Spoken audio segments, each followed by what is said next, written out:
Hey guys, welcome back. Go ahead and get comfortable, dim the lights, adjust the blanket situation, maybe let your shoulders drop just a little bit, because tonight we're wandering, very slowly, into the pleasantly confusing origins of one of the world's most aggressively wholesome traditions, the Christmas tree. And no, the story is not as straightforward as Germans invented it, boom, done. If only. Instead, it's a long, slow-moving forest of traditions, half-remembered pagan rituals, medieval clerics who absolutely did not sign up for this level of tree-related chaos, and a few European royals who somehow turned a decorated pine into a cultural power move. Of course they did. So, settle in. We're going to drift through centuries, through forests that were probably draftier than festive, and through the deeply human instinct to hang things on other things for symbolic reasons. This is a bedtime-friendly unraveling of how we got from ancient tree worship to your uncle struggling with tangled fairy lights. Let's float gently to the beginning. The idea of decorating trees is older than Christmas, much older. As in, humans have been staring lovingly at trees since before writing existed. And honestly, fair enough. Trees are big. They stay alive in winter. That's basically a miracle when you don't have insulation or vitamin D supplements. Early Indo-European cultures, drifting slowly across the old forests of Europe, saw evergreen trees as a sort of cosmic reassurance. Everything else was dying, wilting, or being eaten. But evergreens? They just shrugged at winter like, try harder.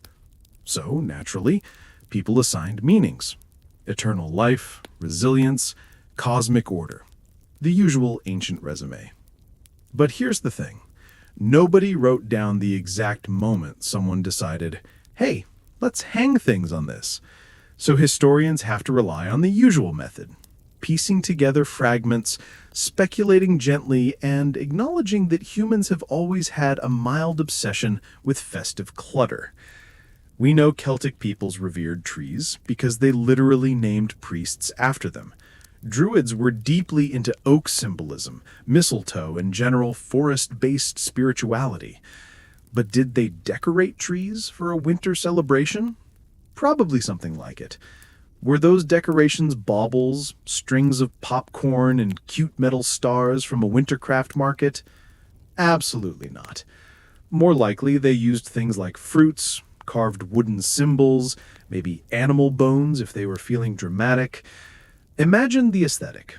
Very rustic woodland minimalist, very early Pinterest board, but with no electricity. Now, let's drift over to the Romans, because they also had opinions about basically everything. During Saturnalia, a festival that was part holiday, part community chaos event, they decorated with greenery. Not full trees, usually. More like garlands, wreaths, bits of laurel. The Roman Empire loved a good wreath. They'd put wreaths on doors, temples, statues, unsuspecting goats. No one was safe. So again, we're seeing the pattern. Winter plus greenery equals people getting emotionally attached. But the Christmas tree as you know it, that slow, inevitable march begins in medieval Europe. Picture this.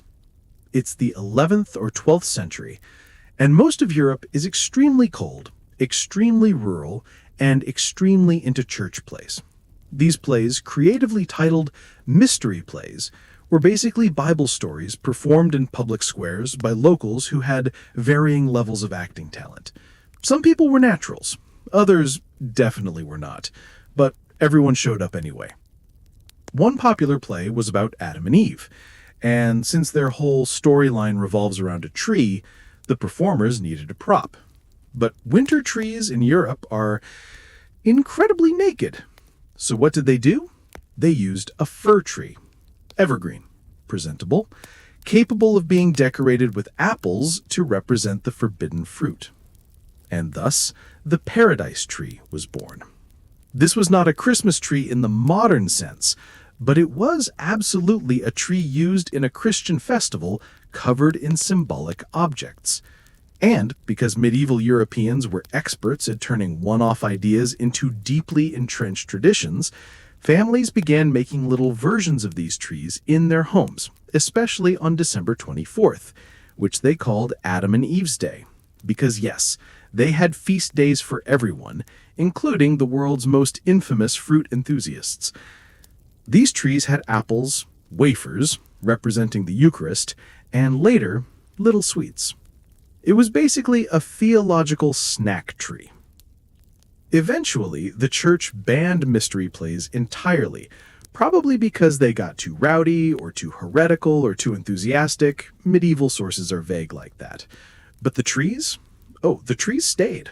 Once a holiday item enters the home decor circuit, it never leaves. Let's drift to the 1500s now. Germany, the land that eventually becomes the spiritual homeland of Christmas trees. At this point, decorating greenery around Christmas was totally normal. Every region did something slightly different. Branches here, wreaths there, maybe a wooden pyramid structure called a Weihnacht Pyramida if you lived where it was too cold to drag in an actual tree. But somewhere, likely in the region of Alsace, because they documented things obsessively, people started bringing entire fir trees into their homes. This was considered innovative. Also messy. Imagine the needles. Medieval brooms were not built for this. But the first written record of a Christmas tree? Strasbourg, 1539. It casually mentions that citizens were allowed to buy and display fir trees for Christmas, which means people were already doing it, which means the idea was already circulating. And because historians love documentation, they consider this the first definite Christmas tree. It wasn't decorated with glass ornaments yet, more like apples, nuts, maybe some sweets. A very edible Christmas. Of course, this tradition spread slowly at first. It wasn't like early modern Germans invented influencer culture and started posting tree pics to convince everyone else. Instead, families adopted the tradition quietly, region by region. Now, Martin Luther enters the chat. There's a legend, very cozy, very candlelit, that Martin Luther was walking home one winter night and saw the stars glittering through the branches of a fir tree. He thought it was beautiful, decided to replicate the effect, and thus added candles to a Christmas tree. Is this story true? Maybe. Is it adorable? Absolutely. Whether he was the first or not, candles became a thing. Which is interesting, because nothing says festive holiday atmosphere like a tall, dry tree covered in tiny open flames inside a wooden house. And yet they loved it. Let's just take a moment to feel calm about the fact that millions of people used to celebrate Christmas inside a potential tinderbox. Moving into the 1600s, trees become more common in German-speaking lands. Not normal everywhere yet, but definitely trending. The upper classes adopted them first, because of course they did. If there was a tradition you could use to show off, they were on it. The ornaments got fancier. The treats got sweeter. Someone somewhere probably decided it was a good idea to gild walnuts in thin layers of metal for decoration because early modern people had zero sense of maybe don't eat the shiny thing. Now, let's drift to England, where things got complicated. The English did not immediately love Christmas trees. In fact, the Puritans, who were basically the historical equivalent of a no fun allowed sign, weren't thrilled with most Christmas traditions. Trees, decorations, feasting, dancing, they weren't fans. They briefly banned Christmas altogether in the mid-1600s, as if they were trying to delete joy through legislation. Unsurprisingly, this did not make them popular. But even after England stopped being aggressively anti-festive, trees still took their time crossing the channel. Culturally, Germans liked them, Swiss liked them, Scandinavians liked them, England, mild interest at best. Until Queen Victoria married a German. Enter Prince Albert. He shows up in England in the 1840s, with a strong interest in Christmas traditions, a serious love for order and family structure, and a general vibe of earnest holiday enthusiasm. And when the British public saw an illustration of the royal family gathered around a decorated Christmas tree in 1848, published in the Illustrated London News, it was over. Trend activated. Tree mania began. People saw Victoria, who was essentially the Beyoncé of the 19th century, standing next to a glowing holiday tree and said, "Yeah, we need that." And from then on, English-speaking countries fully embraced the tradition. Let's keep drifting through the forest of early Christmas tree history, moving slowly and quietly, like a medieval monk who's definitely not supposed to be out this late. So, we left off with the basics: ancient tree symbolism, medieval paradise plays, and early German households gently dragging evergreens inside, because nothing says holy season quite like a bit of nature shedding needles all over your floor. Now we're going to wander deeper into the cultural underbrush, where things get a little weirder, a little more charming, and occasionally just vaguely concerning. Let's drift over to medieval Europe again. Because while the paradise tree probably helped nudge the tradition along, it wasn't the only thing going on. Medieval Europeans had an entire ecosystem of winter symbolism that involved greenery, light, snacks, and occasionally screaming. Winter was dark, cold, mostly boring, so they decorated anything, everything, with whatever reminded them of life. Sprigs of ivy and holly were basically the medieval equivalent of seasonal decor influencers. Holly symbolized Christ's crown of thorns. Ivy represented eternity. Evergreens symbolized unbothered resilience. And since trees were the biggest, boldest symbols of life in winter, people incorporated them into all sorts of celebrations. Quietly, without thinking, "Ah yes, we are inventing a timeless global holiday icon." They were just trying to get through winter with a little extra cheer before all their root vegetables ran out. Different regions had their own traditions. Some households hung a wooden frame called a kissing bough, a delightful sphere of greenery decorated with apples, ribbons, and, because medieval romantic etiquette was confusing, mistletoe. Meanwhile, in certain German towns, people created wooden pyramids filled with greenery, candles, and carved biblical figures. These were called Weihnachtspyramiden, or Christmas pyramids. They were basically proto-Christmas trees. Same vibe, same symbolism, just more geometry. You'll hear it a lot. Everything before the Christmas tree wasn't exactly the Christmas tree, but it also wasn't not the Christmas tree. Let's glide gently to another early source: guild traditions. In many towns, local trade guilds hosted holiday celebrations. Butchers had feasts, bakers produced special Christmas breads, and certain guilds, the ones in charge of producing public plays, carried decorated trees through the streets. They weren't Christmas trees yet, but they were festive, symbolic, and very visible.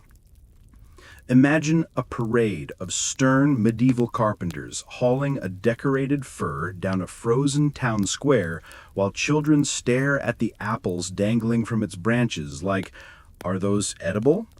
Because, yes, they were. Now let's drift toward something slightly more philosophical. Early Christian writers had complicated feelings about trees. On the one hand, trees were everywhere in Bible stories. Burning bushes, cedars of Lebanon, olive groves. Trees were basically the supporting cast of the Old Testament. So the idea of using greenery in winter celebrations wasn't inherently pagan or forbidden. But the church also remembered that ancient Europeans absolutely loved tree worship. Like, loved. To the point where priests in the early Middle Ages were constantly showing up in villages and saying, "Okay, please stop tying offerings to that oak tree. Please, we have talked about this." So for centuries, the official church stance on winter greenery was, "We see you using it, we cannot stop you, please just keep it subtle." And that, ironically, helped the Christmas tree emerge, because when tradition lives at the edge of acceptability, it tends to evolve quietly, under the radar, eventually blossoming into something nobody initially planned. Let's float back into the household setting.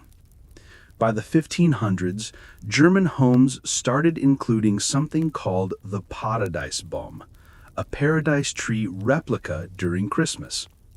These weren't enormous forest trees hauled in by burly uncles.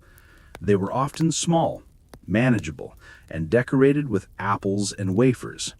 But they weren't always just sitting in a corner. Some hung from rafters. Yes, upside down. Not as a quirky modern design trend, but as a normal thing people did to save space in tiny medieval rooms. The hanging tree wasn't a weird innovation. It was aggressive practicality. The early tree was more of a symbolic object than a decorative one. The apples reminded people of Eden. The wafers reminded them of salvation. And the whole thing reminded them that even in the dead of winter, life continued. Now, before we drift into early modern tree rituals, let's take a soft, gentle detour into superstition. Because, oh boy, medieval Europeans were Olympic-level superstitious. They believed certain trees held protective powers. A blessed evergreen could ward off evil spirits during the long nights of winter. Remember, winter nights were 16 hours long, and you had no electricity.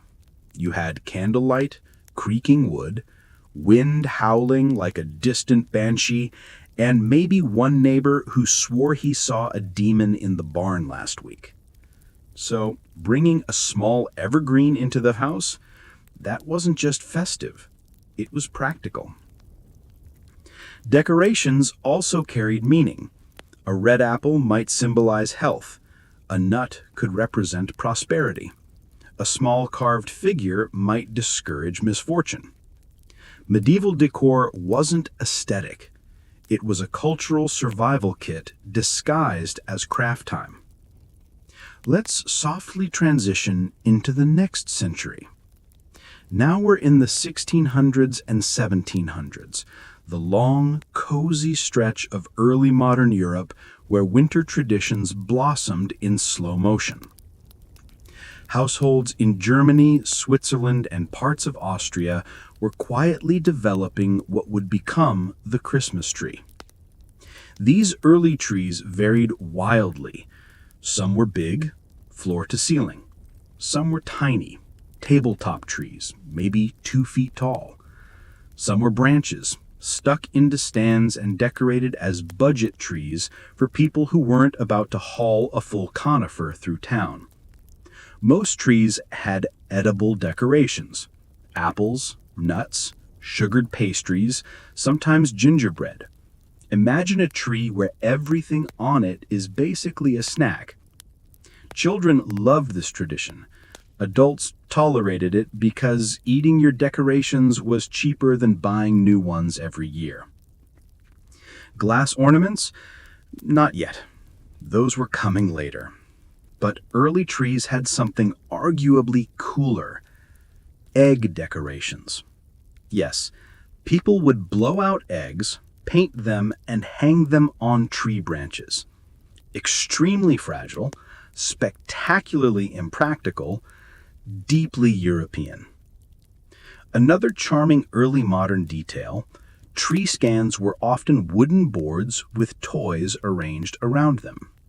Miniature villages, tiny farm animals, carved nativity figures. Children would wake on Christmas morning to find new toys added overnight. These weren't exactly presents under the tree. More like the tree doubles as a display shelf for giftable wooden goats. Some families placed Christmas trees on tables, which means ornaments had to remain very light because the tree itself was sometimes held upright by sheer hope and two nails. Let's wander over to the candle situation again. Candles on trees appeared by the 1600s, used sparingly at first, then increasingly as people became comfortable with the idea of lighting a flammable sculpture inside their own home. Some families lit the candles only on Christmas Eve for a few minutes. Some kept them burning while singing hymns. Some left them unattended because they believed God would prevent the tree from catching fire. God declined to intervene as often as hoped. But still, the practice persisted, because humans have always embraced traditions that make no practical sense. By the 1700s, Christmas trees had spread significantly across German-speaking areas. Certain towns became known for their particular decorations. One village specialized in edible ornaments. Another was known for wax figurines. Another loved metal tinsel, which was originally made from shaved pieces of actual silver, because nothing says holiday cheer like decorating your tree with money. But here's the thing. None of this was the Christmas tree yet. It was a regional custom. Many Europeans didn't use trees at all. The French said, "Cute idea, but no." The English said, "We have our holly and we're committed to it." The Italians said, "We already have nativity scenes with 47 characters, we're good." The Nordic countries used candles and greenery but didn't adopt full trees yet. We're now entering the late 1700s and early 1800s. This is where the Christmas tree quietly slips out of its German hometown and very politely begins wandering into the wider world, usually carried along by royalty, wealthy émigrés, and people who really wanted to show off their festive credentials. So go ahead, get comfortable again. Take a slow breath. We're about to stroll into drawing rooms, palaces, and parlors filled with early Christmas tree drama. A surprisingly gentle kind of drama, but drama nonetheless. Let's start in Germany, because this is still their turf. By the early 19th century, German households, rich, poor, urban, rural, had broadly accepted the Christmas tree as part of domestic holiday tradition. Not universally, but enough that it was familiar. Tree styles, though, varied so much that if you walked into 10 houses, you'd find 10 different trees. Some simple, with apples and wafers. Some elaborately decorated with gilded nuts, wax figurines, and strings of candies. Some topped with stars, others topped with Christian symbols, and some with little carved angels who looked more confused than holy because the carver had clearly been paid by the hour. Every village, every valley, every social class shaped the tradition in its own way. And while Germany wasn't intentionally inventing a global icon, it was about to share one, mostly thanks to two groups, royals and migrants. Let's drift quietly toward the first group, the royals. German princes in the 18th and early 19th century married into basically every royal house in Europe. If you made a family tree of European monarchies during this period, it would look like an extremely tangled forest where everyone is related to everyone and half the branches loop back on themselves. And when these German royals moved abroad, so did their Christmas customs. One of the earliest notable examples, Charlotte of Mecklenburg-Strelitz, the German-born queen of King George III of England. Yes, the same George III, known for losing the American colonies and for having mental health struggles that his doctors definitely made worse. Charlotte married into the British royal family in 1761. She brought many German habits with her. One of them? Lit Christmas trees. Now, we need to keep expectations calm here. These weren't modern floor-to-ceiling spruce trees. No one was lugging a 7-foot fir into Buckingham Palace yet. Queen Charlotte preferred branches arranged on tables, decorated with candles, toys, and sweets, very traditional German style. Children loved it, adults pretended it was normal. Queen Charlotte held Christmas parties with these decorated branches, attracting plenty of noble families. And those nobles, naturally, wanted to imitate the Queen's style, because in the 1700s, if a royal did something, the upper classes immediately acted like they had always loved that tradition. But the Christmas tree still didn't explode into a national custom in England. The royal influence wasn't strong enough yet. Charlotte planted the seed, but the tree hadn't fully grown. To get the real cultural shift, we have to gently drift forward a few decades, to the Victorian era, and to one very earnest, very enthusiastic German prince, Prince Albert. Yes, that Albert, husband of Queen Victoria, father of 9 children, collector of well-organized hobbies, and a man who approached Christmas with the energy of someone who just discovered a new seasonal Pinterest board. Albert grew up with Christmas trees. Real, fully decorated, candle-lit German Christmas trees. When he moved to England in the 1840s, he saw an opportunity not only to bring a piece of home with him, but to create a family-centered Christmas tradition in a royal household that had traditionally been more formal than festive. Victoria, despite being the British monarch, absolutely adored domestic coziness. So the moment Albert suggested they adopt a Christmas tree, she said yes, probably with more enthusiasm than anyone expected. Their children loved it, visitors loved it, and the British public, well, they loved anything the royal couple did. Victoria and Albert were the closest thing the 19th century had to a celebrity power couple. And this leads us to one of the most influential pieces of Christmas propaganda ever printed. The 1848 illustrated London News engraving of the royal family gathered peacefully around a glowing Christmas tree. If the tree had an aura, it would have been shimmering holidays as we know them. Victorians saw the image and collectively said, "Oh, we need that immediately." Suddenly, upper-class British families rushed to get their own Christmas trees. Within a decade, middle-class households followed suit. And within 20 years, the Christmas tree had gone from foreign novelty to quintessential British Christmas essential. This moment is often framed as the Christmas tree arriving in Britain, but really it had existed earlier. Queen Charlotte used them decades before. Albert just gave the tradition a PR campaign so effective it could have sold out a royal-themed holiday merchandise line. Let's drift now over the Atlantic. German immigrants had been carrying Christmas tree traditions to America since the 1700s. Pennsylvania, especially, had strong German communities where decorated trees were normal. But outside those regions, Americans mostly ignored the idea, or in some cases actively disliked it. Many early Americans had puritanical roots, and as mentioned before, Puritans weren't exactly known for their festive flexibility. They banned Christmas celebrations entirely in Massachusetts during the 1600s because apparently even peace and goodwill was too rowdy for them. But by the mid-19th century, German communities in America grew larger, more visible, and more culturally influential.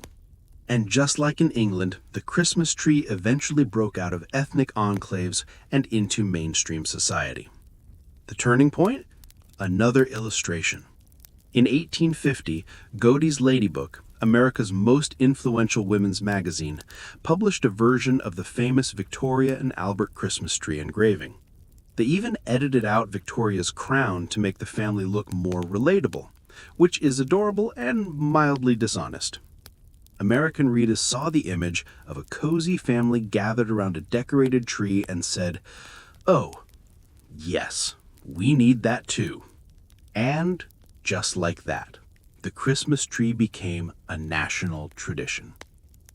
It's always fascinating how the global spread of the Christmas tree wasn't caused by religious doctrine or political decree, but by magazine illustrations. A simple picture: a royal family having a quiet evening, a decorated fir tree glowing in the background. Apparently, all it takes to change the entire holiday culture of two continents is one very powerful PR moment.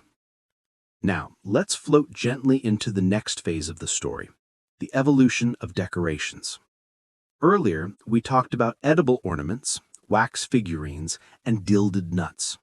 But the 1800s introduced something dazzling, fragile, and deeply German: glass ornaments. Specifically from the town of Lauscha in Thuringia. Lauscha's glass-blowing industry was famous. Families had been crafting glass toys, beads, and laboratory equipment for generations. But in the mid-1800s, Lauscha artisans began producing hollow glass balls, blown by mouth, designed specifically for Christmas trees.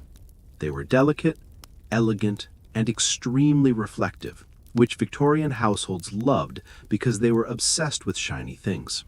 Crystal chandeliers, polished silverware, gleaming surfaces, they treated reflective decor the way modern people treat LED lighting. The earliest glass ornaments were simple clear orbs. Then came colored ones. Then came shapes: fruits, nuts, miniature animals, saints, angels, stars, and, oddly enough, vegetables. Victorians had a thing for glass pickles and glass carrots, the origins of which we'll drift into later. By the late 1800s, Lauscha ornaments were so fashionable that even Queen Victoria had them imported. And once Victoria approved something, it was game over for cultural resistance. Americans soon followed. F.W. Woolworth, the department store magnate, discovered Lauscha ornaments while traveling in Germany and decided to stock them in his stores. He worried they were too fragile to sell well. They weren't, at all. Woolworth made a fortune. Lauscha became the epicenter of Christmas ornament production, and the Christmas tree gained an aesthetic identity that people still recognize today. Now, let's gently acknowledge the growing global presence of the tree. By the late 19th century, Christmas trees were common in Britain, common in America, already ubiquitous in Germany, slowly spreading into Scandinavia, being introduced in Russia, appearing in France, though more modestly, gaining ground in Canada and Australia via British influence. Even places without strong Christian traditions began encountering Christmas trees as cultural imports through trade, colonization, or simple aesthetic curiosity. Japan adopted Christmas trees in the 1870s, mostly through Western teachers and trading companies. They used them not necessarily for religious reasons, but because Victorian holiday aesthetics were considered stylish. Glass ornaments became popular in Yokohama shops, blending European designs with Japanese craftsmanship. Meanwhile, Mexico introduced Christmas trees primarily through German merchants and American influence, blending them with older traditions like La Noche Buena and nativity displays. The tree was no longer German or Victorian or Western. It was becoming a worldwide symbol of winter festivity. And this is where the story starts getting truly global. We're now entering the era where trees stop being quietly charming household traditions and start becoming conspicuous, glowing symbols of winter celebration across entire cities and continents. We left off in the late 19th century, with glass ornaments from Lauscha, Germany, making their way into both royal and bourgeois homes, and with the Christmas tree quietly spreading across Europe, the Americas, and even as far as Japan and Mexico.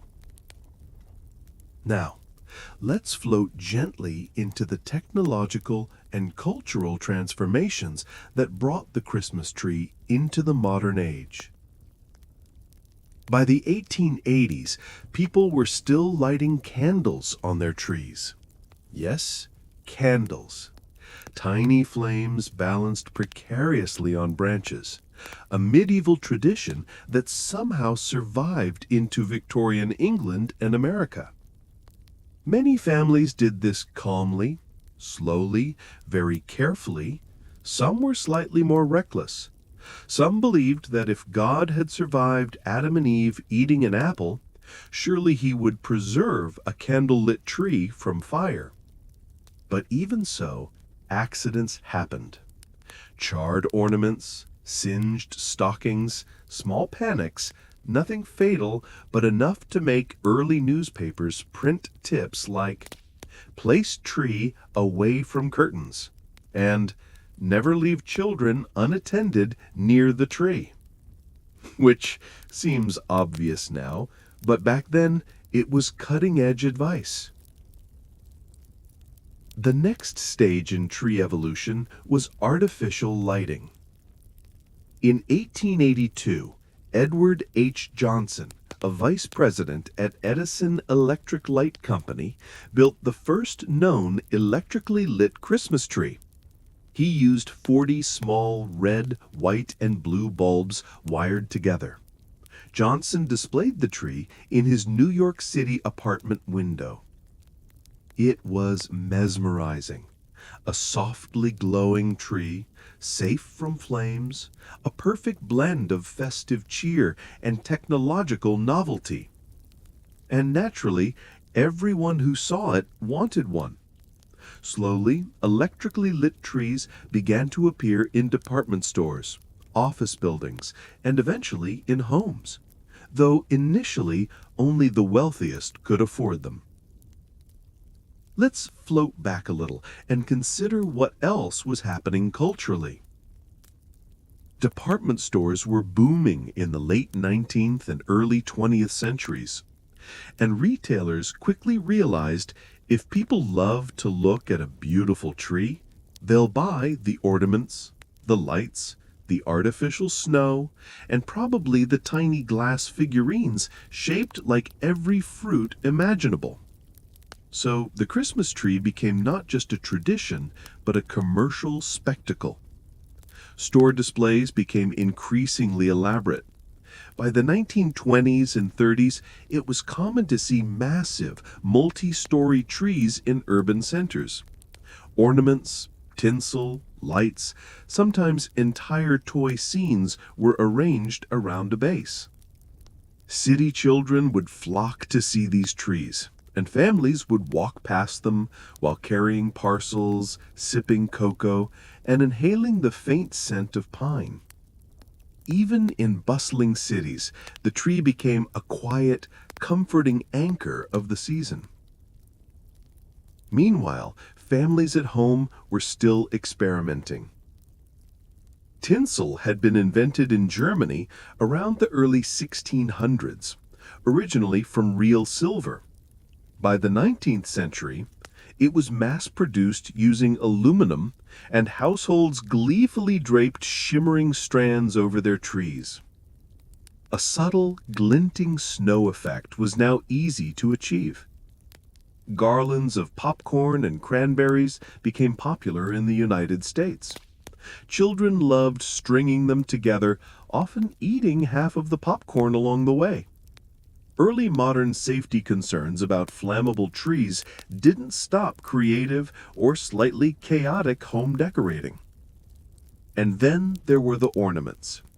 Glass balls, wax figurines, gilded nuts, all still in play, but evolving. New materials appeared: tin, cardboard, and eventually molded plastics in the mid-20th century. Ornaments became not just symbolic, but expressive. Miniature animals, toys, even references to popular culture.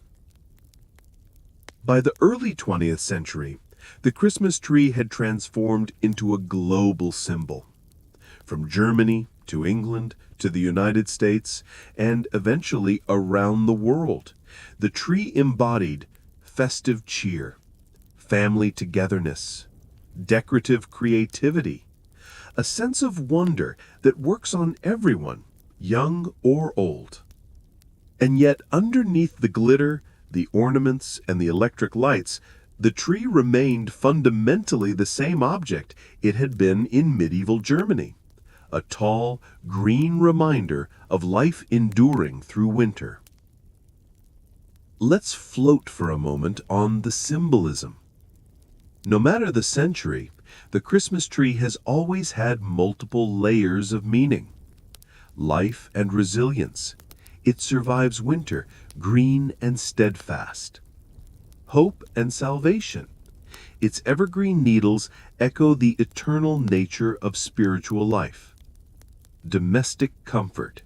It anchors households, providing a focus for gatherings, feasts, and quiet reflection. A touch of whimsy. Candles, sweets, and ornaments invite delight and curiosity, even in adults. The modern Christmas tree may be electric, adorned with plastic baubles, and sometimes accompanied by LED snow or fog machines, but these symbolic threads persist. And let's not forget, human eccentricity has always shaped how trees are displayed. Some families hang their trees upside down, either for space saving or to make a visual statement. Others accumulate decades of ornaments, resulting in a glittering, slightly chaotic mix of colors and styles. And some people simply replicate what they saw in a magazine decades ago, because traditions are sticky and human beings are quietly obsessed with continuity. Internationally, the Christmas tree has adapted to local conditions. In Japan, trees are usually artificial and often decorated with anime-style ornaments. In Mexico, trees may appear alongside nativity scenes and Las Posadas festivities. In Australia and South Africa, trees sometimes endure summer heat, so artificial or alternative greenery is common. And in each case, the essence remains. The tree is a ritual object, a marker of seasonal celebration, and most importantly, a source of calm delight. By the mid-20th century, the Christmas tree had fully arrived in popular culture. Films, literature, and advertisements reinforced its place in the collective imagination. In homes, schools, and public spaces, the tree became a quiet, enduring icon. So let's summarize the journey softly. Ancient roots, symbolic evergreens and ritual decorations. Medieval innovations, paradise trees, gilt displays, and edible ornaments. Early modern expansion, candles, gilded nuts, wax figurines, and family-centered displays in Germany. Royal adoption, Queen Charlotte in England, then Victoria and Prince Albert, providing a PR boost. Global spread, German immigrants to the Americas, magazines and illustrations. Industrial and modern era, glass ornaments, tinsel, electric lights, department store displays, and ultimately, global ubiquity.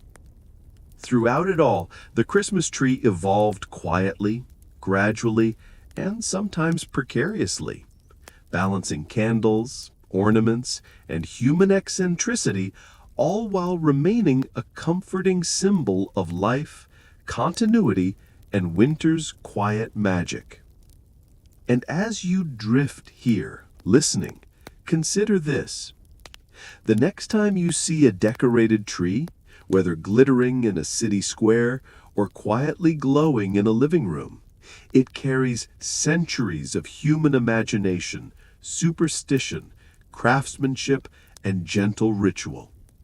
A tree that started as a simple fir in a German village has become a global icon of calm, contemplative celebration. Now we're going to explore the oddities, the little quirks, the decorations and traditions that don't quite make sense and yet somehow feel perfectly at home on a Christmas tree. This part is softer, slower, and a little whimsical, perfect for easing you deeper into a relaxed state. The curious case of the Christmas pickle. Let's start with one of the strangest ornaments, a shiny glass pickle. Some say it's a Victorian tale. Some insist it's German folklore. Some claim it's pure American marketing. Whichever story you choose, the tradition works like this. A pickle-shaped ornament is hidden somewhere deep in the tree, tucked among the branches. Children are told that whoever finds it first receives an extra present or good luck for the year. Real historians shrug at this one. Germany, the place most often blamed for the tale, has no record of it being a thing. Most Germans today say, "A Christmas pickle? No, that's an American idea." But still, you'll find pickle ornaments everywhere. Not because they make sense, but because holiday traditions don't require sense.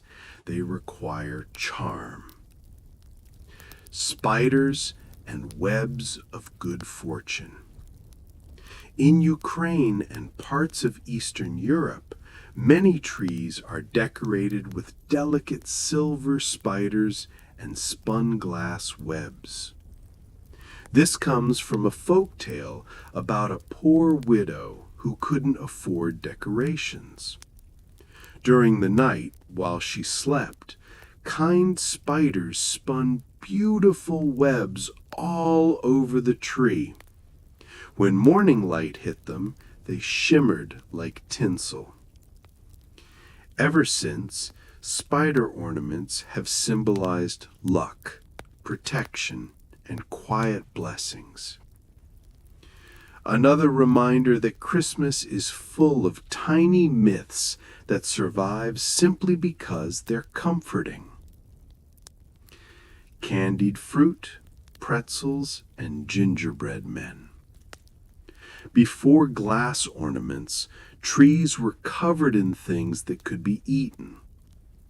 Children would spend days sneaking little pieces of the decorations, a dried apple, a crumbly gingerbread shape, a pretzel tied with ribbon. Imagine a tree where the ornament slowly disappeared over the week. This wasn't mischief, it was tradition. A living, edible calendar. A slowly vanishing feast. Upside-down Christmas trees. This goes back much farther than many people realize. In medieval Central Europe, monks sometimes hung fir trees upside down from the ceiling to represent the Holy Trinity. Later, some families did it simply to save space in tiny cottages. Now it has become a modern design trend, sleek, eccentric, and slightly surreal. The branches pointing toward the floor look unusual, but it's just another quiet echo of centuries-old symbolism. The feather tree. Artificial Christmas trees aren't a new invention. In the late 1800s, Germans created some of the first artificial trees using dyed goose feathers attached to wire branches. Soft, delicate, and a little odd-looking, but they allowed people to decorate while preserving forests from over-harvesting. Feather trees spread to America and became a charming holiday staple for decades. Even today, collectors seek them out, treasuring their gentle pastel colors and handmade imperfections. The floating tree tradition. In some parts of the world, trees weren't placed on the floor. They were suspended from rafters. This kept them away from goats, curious children, and the occasional mischievous cat. It also freed up precious space in one-room cottages.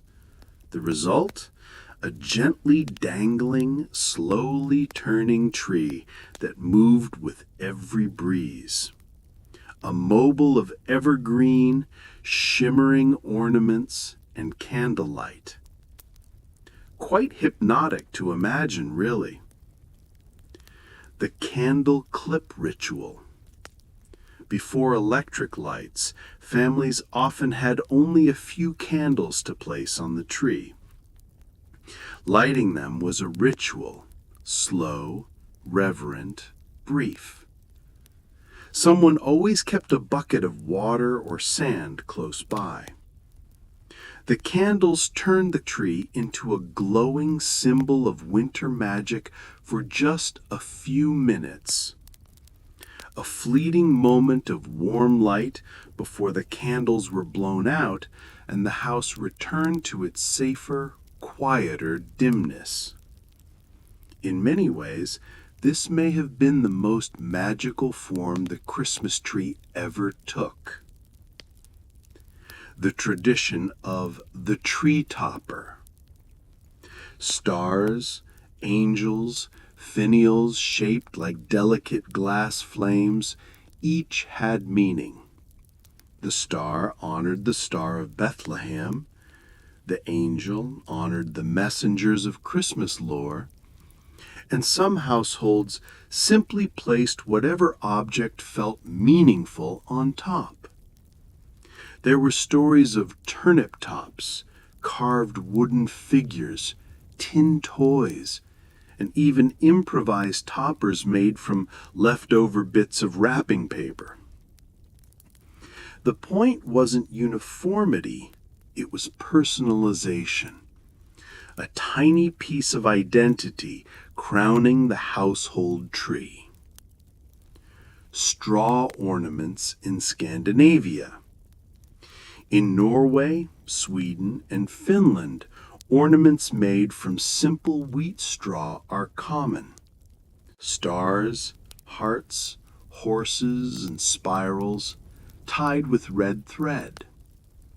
They're lightweight, rustic, and quietly beautiful. These decorations echo ancient harvest rituals and remind families of warmth, simplicity, and winter coziness. The unspoken truth. Every strange ornament, every odd tradition, every unexplained decoration exists because human beings love meaning. We love stories, and we love filling the coldest, darkest time of the year with symbols, however strange, eccentric, or improvised. The Christmas tree became a kind of miniature world, a place where myths, food, art, craftsmanship, and family memories coexist. And each tiny object hung from its branches carries echoes of much older worlds.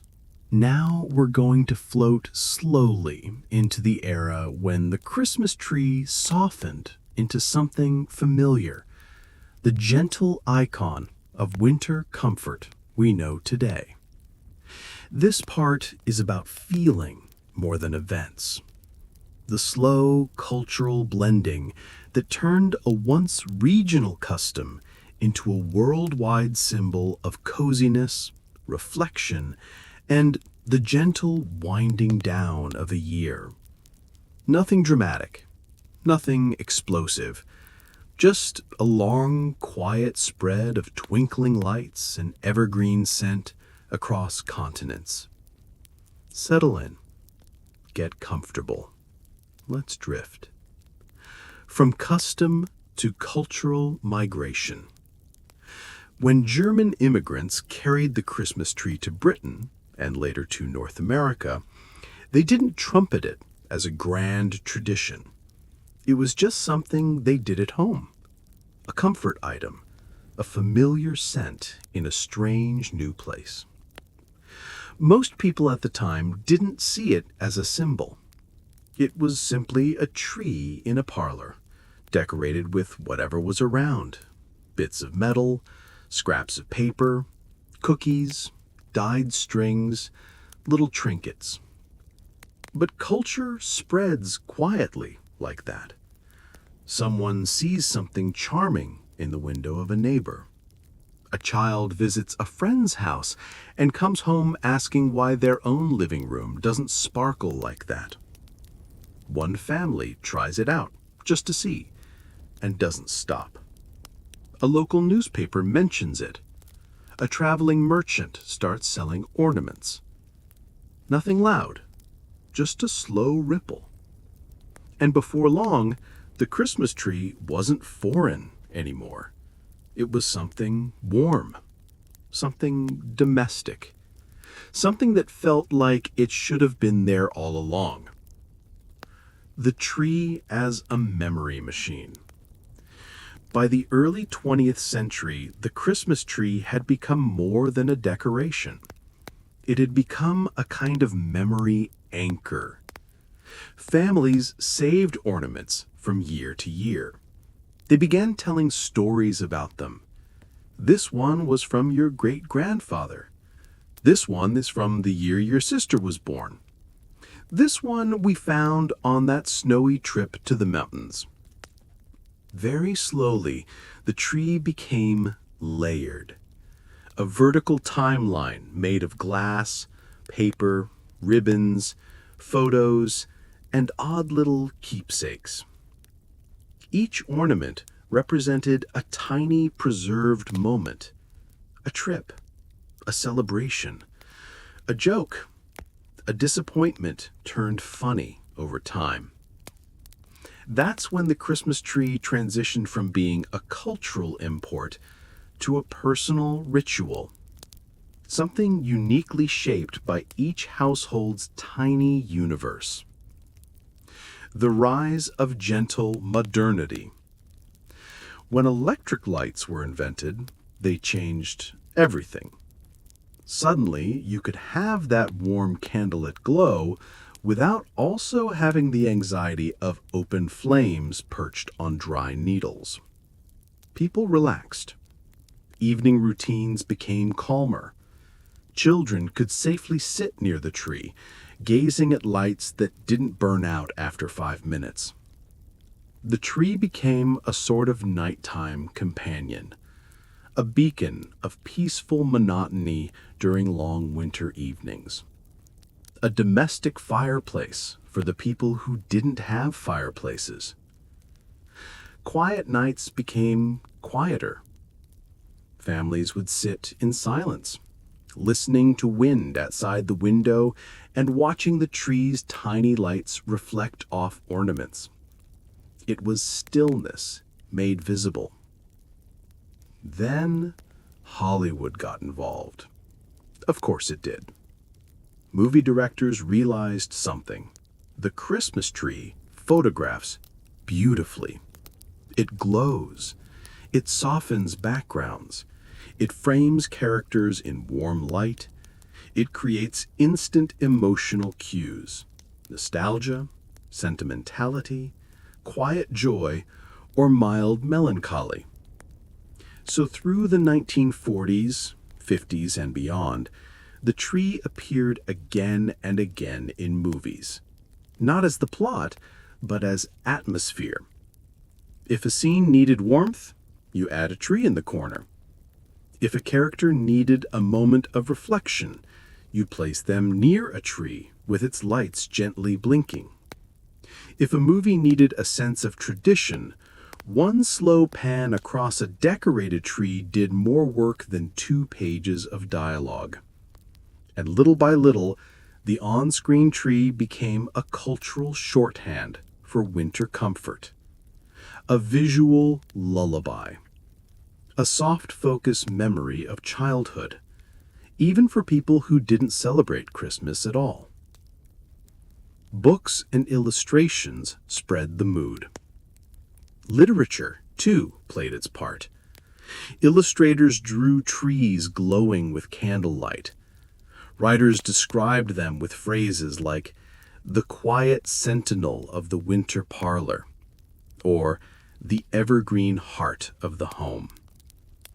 Children's books added talking ornaments, enchanted branches, tiny woodland creatures hiding among boughs, stories that made the tree feel alive, benevolent, almost protective.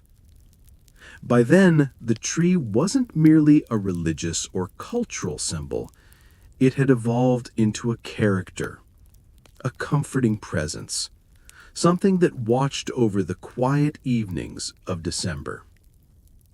The tree as a symbol of emotional reset. As modern life sped up, holiday traditions slowed down. People needed moments of pause, moments to ritualize the end of a year, however chaotic or exhausting that year had been. The Christmas tree, oddly enough, became the ritual of resetting. You bring it into your home, you decorate it carefully, you rearrange branches, you place objects that matter to you, and then you sit near it and breathe a little slower. It became the centerpiece of winter rest, an anchor in the middle of seasonal noise. Not exciting, not dramatic, just there, steady, quiet, reliable. A true for every mood and every household. As the tradition spread globally, it adapted to every environment. Tiny tabletop trees for small apartments, huge ornate trees for public squares, minimalist trees for design lovers, messy sentimental trees for families with kids and pets, DIY trees made out of driftwood, paper, books, branches, or recycled materials. Every version carried the same basic message. This is a place of calm, a place to rest, a place to close the year gently. Even people who don't celebrate Christmas sometimes keep a small tree-like decoration, not for the holiday, but for the mood it creates. That soft glow, that evergreen stillness. The tree became secular comfort, a decorative sigh, a seasonal exhale. The global cozy ambassador. By the 2000s, the Christmas tree had become, in a strange way, the world's most universal symbol of winter is here and it's okay. It appears in airports, shopping malls, rural villages, dense cities, and tiny towns. It's in movies, commercials, postcards, playlists, and screensavers. It isn't pushing a religion anymore. It isn't enforcing tradition. It's simply offering ambiance, calm, a gentle atmosphere that lets people unwind. The tree says, the year is ending. Let's take a pause. And people across cultures respond, yes, that sounds nice. The tree as an object of quiet repetition. One of the reasons the Christmas tree became so successful is its repetitive ritual. Humans love repetition. We find comfort in familiar actions. Unwrapping ornaments, untangling lights, stepping back to adjust a branch, hanging something slightly crooked and deciding it's fine as it is.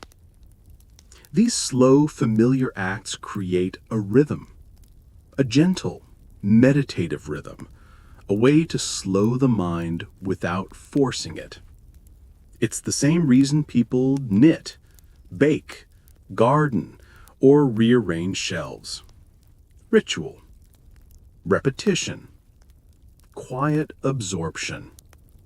The tree gives people exactly that, a task that is calm, predictable, soothing, a symbol of light in the dark months. Humans have always used light to fend off the psychological heaviness of winter. Candles, torches, lamps, lantern festivals. The Christmas tree simply became the modern version of this ancient instinct, a cluster of small glowing points shining in the darkest nights of the year. Not to banish darkness, but to soften it, to make it friendly, manageable, cozy. Even the smallest tree with the simplest lights. Most family Christmas rituals don't start with a declaration. Nobody wakes up and says, "From this moment forth, we shall observe the sacred annual placement of the crooked star." It usually happens because someone does something once, then twice, and suddenly everyone insists it's tradition. Maybe a child puts an ornament in a ridiculous place.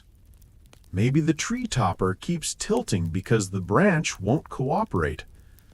Maybe someone puts on the same old playlist because it's the only one downloaded. Suddenly, it feels wrong to do it differently. The tree becomes the center of all these little accidents turned rituals. A green stage where winter habits quietly form. The first ornament ritual. One of the gentlest traditions is the first ornament moment. Some families pick a single ornament, an old one, a new one, a sentimental one, and place it on the tree to mark the beginning of decorating.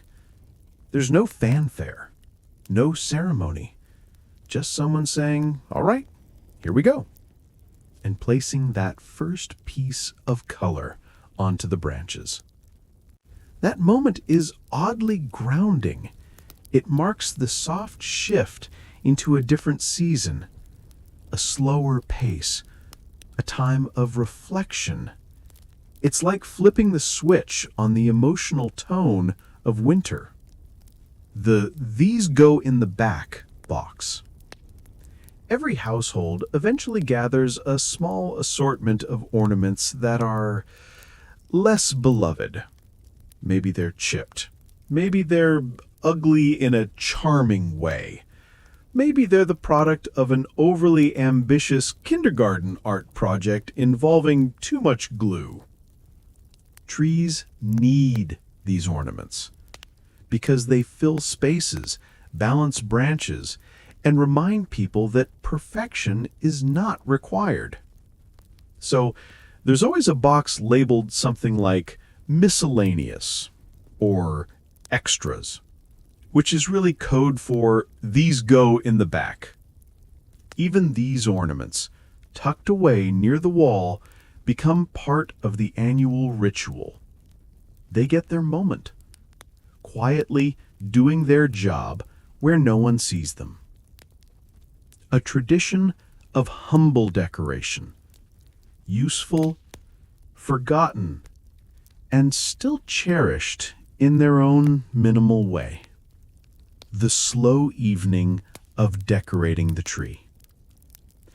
Every family has a pace of decorating the tree. Some do it fast, an efficient operation with everyone moving like a holiday-themed pit crew. Others take their time, turning it into a long, drifting process filled with stories, debates, teasing, and that one person who keeps rearranging ornaments because balance matters. It's all part of the ritual, part of the slow bonding that happens when people work together on something simple.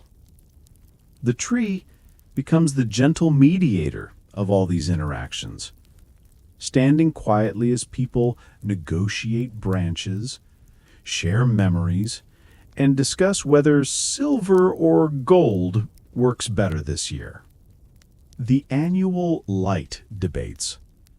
Lights bring out opinions, strong ones, even among otherwise calm, reasonable people.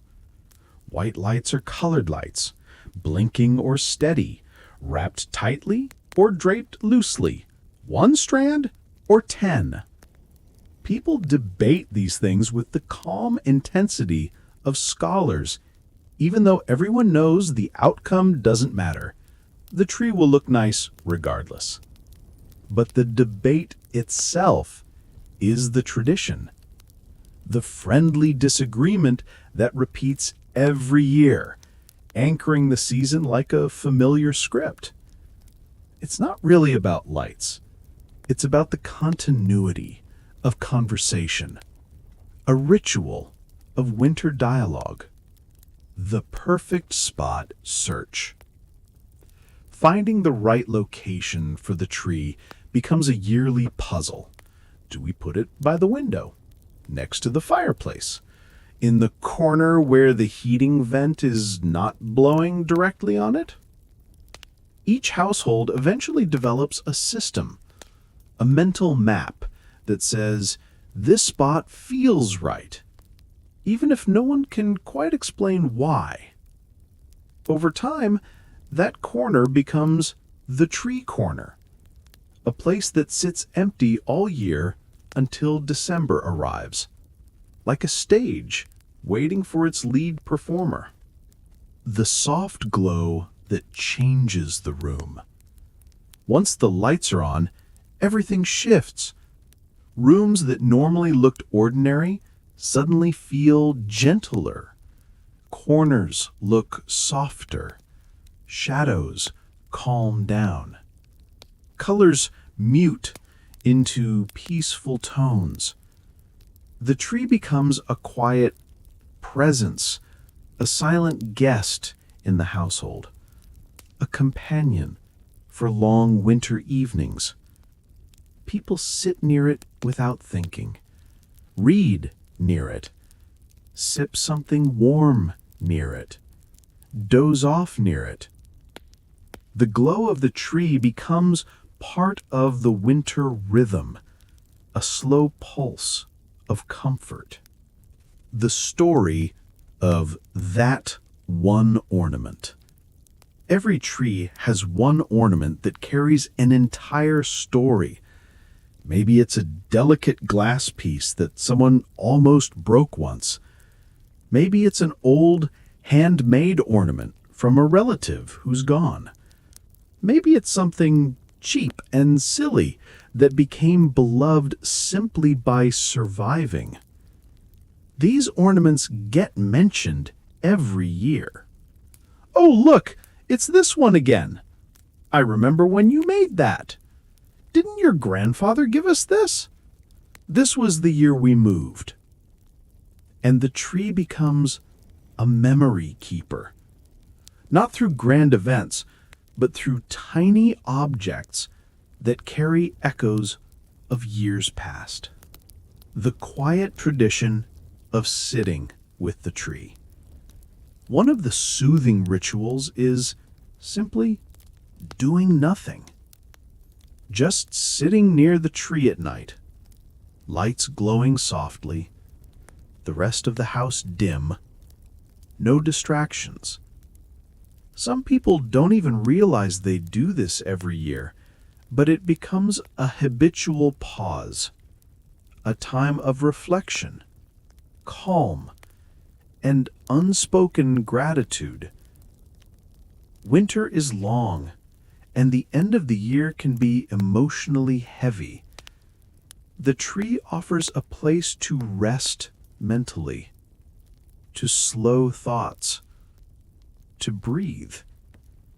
Even people who claim they're not sentimental often find themselves staring at the tree in silence for a few minutes, letting the glow settle their minds. It's one of the tree's quietest gifts. The last ornament tradition. Just like the first ornament, the last ornament placed can feel symbolic. Some families assign meaning to it, some don't. Sometimes it's intentional, sometimes it's just the last item left in the box. But there's always a soft finality to it, a subtle sense of completion, a little sigh, not spoken but felt. The tree is done. The season has officially begun. The tree as a witness of time. Over many years, most households go through phases of tree styles. The early years with mismatched ornaments, the all-gold aesthetic years, the handmade craft era, the minimalism era, the maximalism era, full of colored lights and tinsel, the small apartment tree years, the big house tree years, and eventually the let's keep it simple years. Through all those phases, the tree stays constant. It adapts. It evolves quietly. It holds pieces of the family's history without judgment. It stands beside people through changes, moves, new jobs, new relationships, old heartbreaks, big hopes, and quiet disappointments.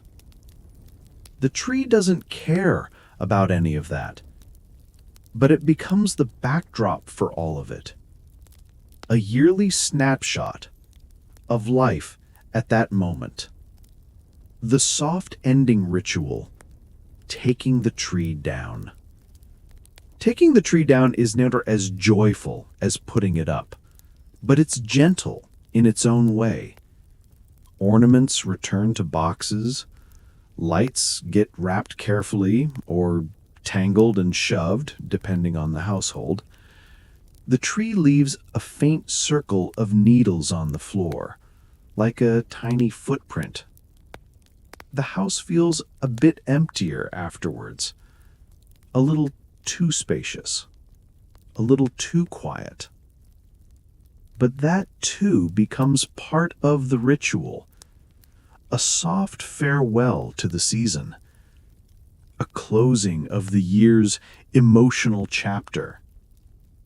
And the comforting thought follows, don't worry, we'll do it again. The tree's real power. If you're still awake, congratulations. If you're drifting off while imagining medieval Germans arguing about evergreen branches, that's honestly the intended effect. So go ahead and exhale, settle into whatever comfortable shape you've melted into, and let's drift further into the calm, slightly ridiculous saga of how the simple Christmas tree gently crept across Europe like a leafy little trend that nobody really asked for, yet everyone somehow adopted. So, where were we? Yes. The Christmas tree had slipped out of Germany and was beginning its slow, polite shuffle across the rest of the continent. Much like every cultural export ever, it moved one household at a time, one noble family at a time, and occasionally one overly enthusiastic merchant who really wanted to show off at a time. Let's float over to the next sleepy moment in the tree's history. Now, as we glide through the 16th and 17th centuries, the tree is still mostly a German thing. The French were aware of it, but didn't really care. The Italians were far too busy being dramatic and fashionable. The Spanish were deeply committed to keeping everything rigorously Catholic, structured, and preferably covered in gold leaf. And England? Well, England was still arguing about everything, as usual, including, but not limited to, religion, monarchy, parliament, beards, poetry, and why the weather was always terrible. But Germany kept nurturing this little tradition. By the early 1700s, the Christmas tree was no longer just a quirky idea from a few forest-loving folk. It had become a predictable part of December domestic life in many regions. Town squares began setting up large trees, not heavily decorated, just there, quietly being green and upright, like the introvert at a holiday party. Merchants sold little trinkets for decorating, which was probably the first step toward capitalism eventually taking the concept and sprinting off with it screaming, "What if lights and ornaments and themed ornaments and entire aisles of ornaments you didn't ask for?" But we are not there yet. No, we're still in a simpler time.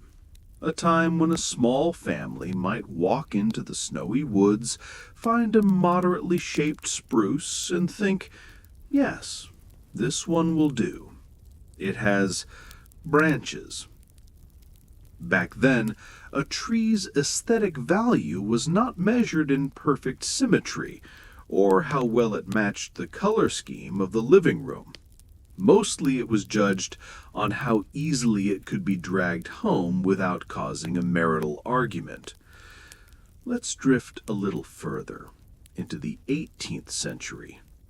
The Christmas tree's big PR breakthrough came, unsurprisingly, from the same group who always influenced cultural trends back then: the nobles, royals, aristocrats, and anyone with access to an estate big enough to host people for dinner and subtly show off. Because what's the point of being elite if you can't brag about how unique your holiday decor is?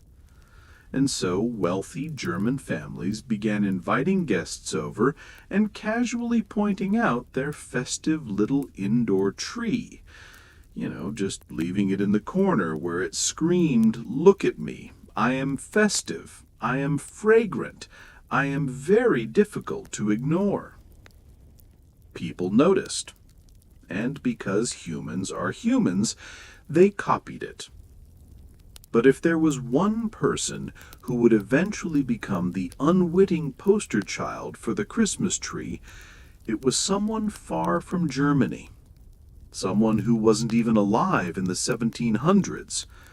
Someone who would be born into a royal family famous for emotional repression, questionable fashion choices, and an almost Victorian level of seriousness. That's right, we're drifting slowly toward Queen Victoria. But don't worry, we're not there yet. Let's stay in Germany a moment more. By the late 1700s, something subtle begins to shift. The Protestant regions of Germany were using the Christmas tree widely. Meanwhile, Catholic communities were sticking to their nativity scenes with the stubborn determination of a toddler refusing vegetables. They weren't anti-tree, they were just, profoundly loyal to the tradition they already had. And change was suspicious. Change often smelled like Protestantism, and that was a no-go. Still, the tree kept creeping, first among merchants, then among intellectuals and writers. The Romantic movement didn't hurt either. Poets loved a good tree. Nature, symbolism, melancholy, it all fit their vibe beautifully. You can practically hear a German poet sighing dramatically while writing about the evergreen soul of winter hope. Eventually, the Catholic regions relented. They didn't surrender exactly. It was more like a quiet, gradual, fine, we'll allow one tree. One. But we're still keeping the nativity set. You know, compromise. Now, as we drift into the early 1800s, the Christmas tree is fully part of German culture. It's not trendy anymore. It's just there. Kind of like rye bread or efficient bureaucracy. Normal. Expected. Comforting. But outside Germany, still barely a thing. And that's when the sparks start, because German immigrants, as it turns out, were fantastic at carrying their traditions with them. Whether they moved to England, France, the United States, Russia, or South America, they brought their recipes, their music, their sausages, their inexplicable love for punctuality, and yes, their Christmas trees. This is where the tree stops being just a German holiday decoration and starts being a global cultural traveler. Not because missionaries, not because of royal proclamations, just because ordinary families unpacked their traditions in new places. Picture it, a German family in early 19th century America. Snow outside, a modest little cabin or townhouse inside, and on Christmas Eve they bring in a tree, decorated with homemade cookies and wax candles, and enjoy a quiet, nostalgic moment. Their neighbors might walk by and see that warm glow, and like all curious humans, they ask, "So, what's with the indoor tree?" And then, about 10 years later, they have one too.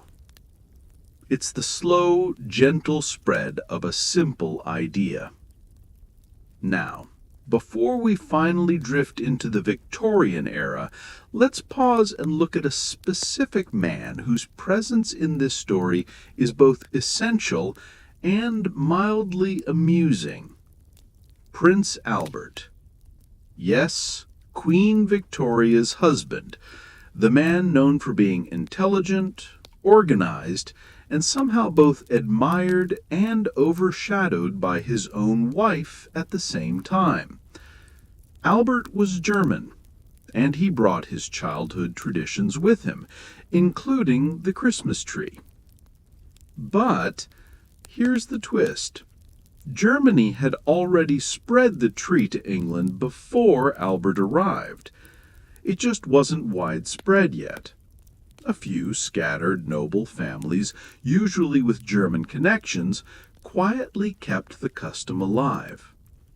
Queen Charlotte, the German-born wife of King George III, yes, that George, had a Christmas tree in the 1700s. She reportedly decorated it with sweet treats and gifts for children. Very wholesome, very German. So Albert didn't invent the British Christmas tree, but he did something much more powerful. He made it fashionable. And, well, he did it by accident. But we'll drift into that whole royal saga in the next part, because Prince Albert deserves his own sleepy spotlight. With all his overly neat handwriting, his diligent personality, and his mild habit of trying to improve everything, whether people wanted him to or not.